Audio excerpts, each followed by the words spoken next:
MTN News, this is Montana This Morning.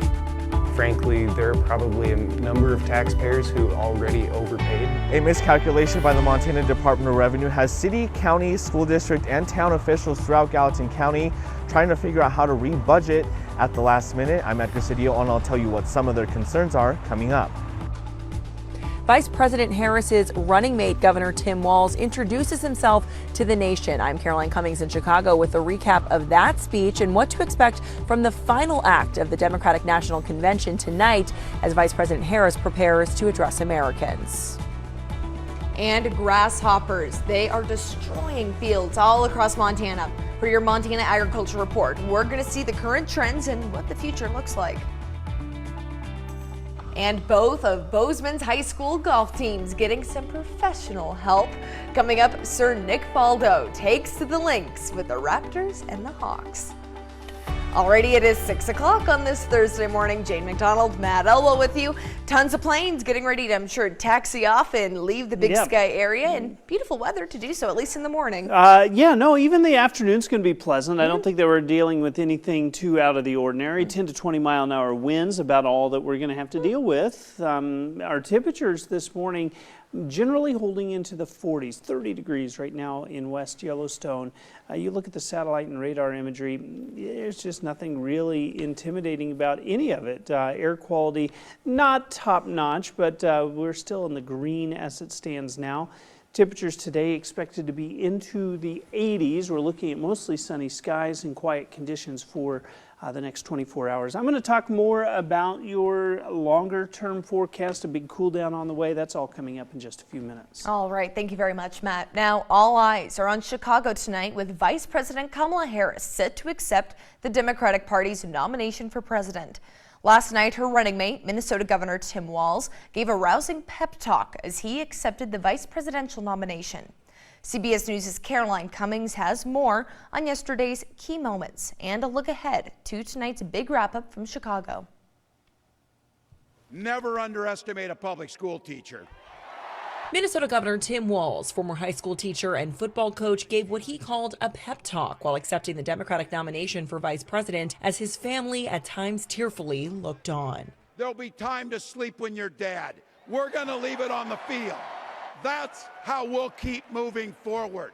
That's how we'll turn the page on Donald Trump. Day 3 of the convention, themed A Fight for Our Freedoms, featured speeches from veteran party heavy hitters. Kamala Harris will work to solve our problems, seize our opportunities, ease our fears. Also, some of the party's rising stars. Kamala and Tim's names may be on the ballot, but it's your rights. It's our rights. It's our future and freedoms that are on the line. There were energetic musical performances and this plea from media mogul Oprah Winfrey. Let's all choose Kamala Harris.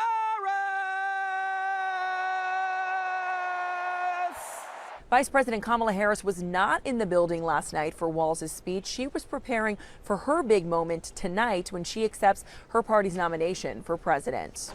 The campaign says her acceptance speech tonight will focus on 3 objectives: her record, setting apart her agenda from former President Donald Trump's, and her optimistic vision for the country. Caroline Cummings, CBS News, Chicago.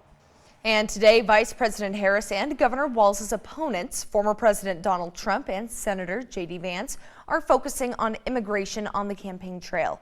Trump will visit the border in Arizona, while Vance hosts an event in Georgia.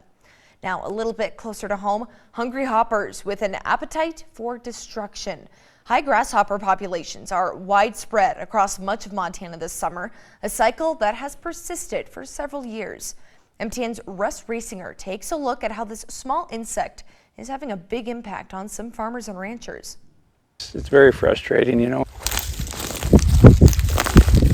The optimism that Steve Gannier started this year's growing season with has since faded. Earlier spring even, we were seeing signs of them, and then you could see the little bitties hatching left and right, and really kind of, you knew they were going to get bigger and hungrier, and so it wasn't a good sign.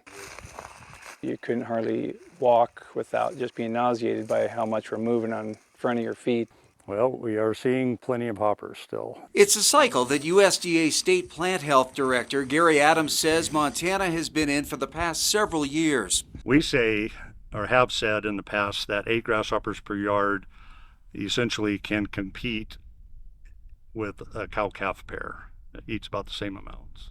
So you take those 8 grasshoppers over an extended area in Montana, that they can eat an awful lot of vegetation.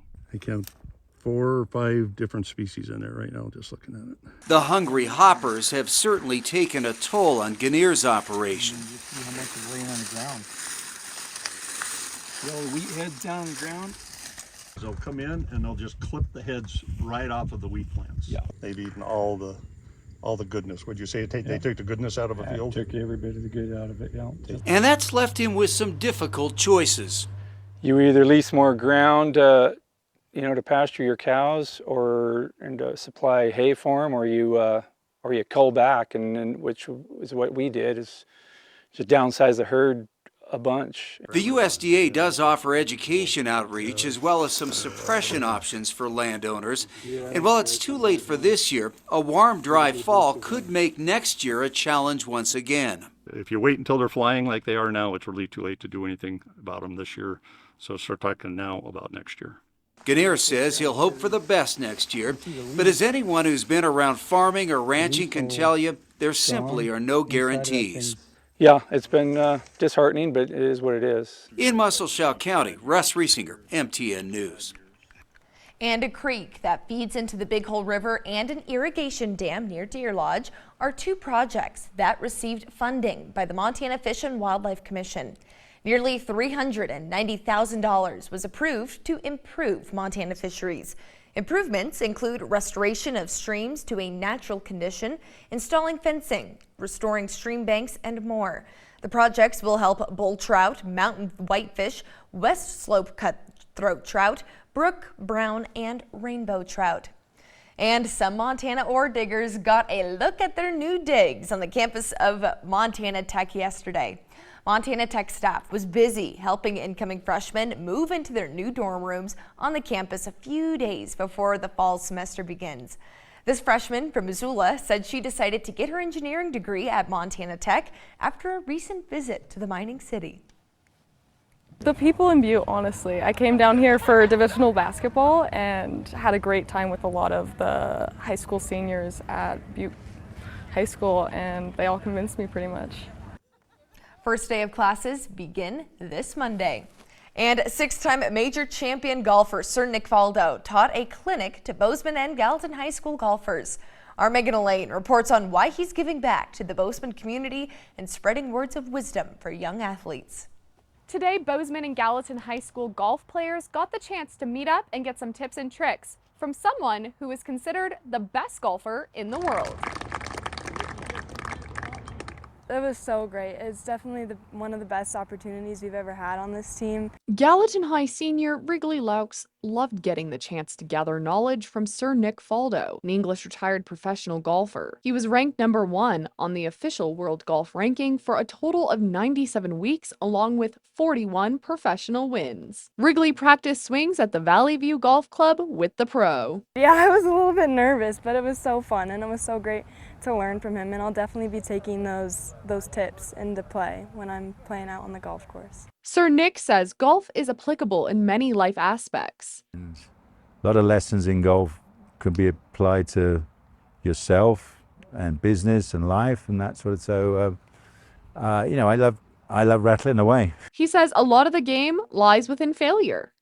And you have to take that 10% of doing good shots and wear out the other 90% because you're always trying to do something and you don't quite do it. But that's the skill and the thrill. Sir Nick didn't just give the athletes advice on the best type of clubs. You got to enjoy what you're doing. If you're not, change. Seriously, change it and do something you do enjoy, because we don't know what's happening tomorrow in our lives. So you might as well do something you enjoy. And he's been doing plenty of enjoying here in Montana, his new home for the past 2 years. hopefully I'm a better fisherman and a golfer. Wrigley's happy with what he has given her fellow golfers. I think maybe Nick gave us some good vibes, some good pointers heading into the next tournament. I think we're all going to take it into mind, and we're all going to take it into consideration and hopefully play our best. A hole-in-one morning for these young athletes. In Bozeman, Megan Elaine, MTN News. I mean, what an incredible opportunity Yeah, for those students. Oh my gosh. I mean, that's just not something you get every Wednesday. No. That's definitely pretty unique. All right, before we get into a break, let me tell you something that's not unique and something that I know Chet Lehman looks forward to every single year. He actually has a rip-away calendar for this date. Please. That is the pumpkin spice latte. Yeah. It's back. And he has a thing against pumpkins and Ferris wheels. he hates all squash. I am just, I'm Well, convinced. he thinks that squash are squash. Yes. Right? And gourds are decorations. Right. He's just not a fan. So I always kind of like poking fun at him and maybe delivering a nice pumpkin spice latte. I'll on be his honest, desk. I've tried a pumpkin spice latte. It's not, it's actually not bad. Yeah. I like pumpkin. Yeah. But not something I'd want to drink every day. Not day in and day out, but at least, hey, it's a fun Hey. start to the season. Yep. You know it's getting rolling. something different. Exactly right. You know it's getting rolling here pretty soon. Hard to believe, though, that fall is just around the corner. Like we always say, I feel like summer just started. But here we go. All right, time for a quick break here on Montana This Morning. When we come back, though, a look at your forecast, some top stories, and some exciting events coming over to Missoula.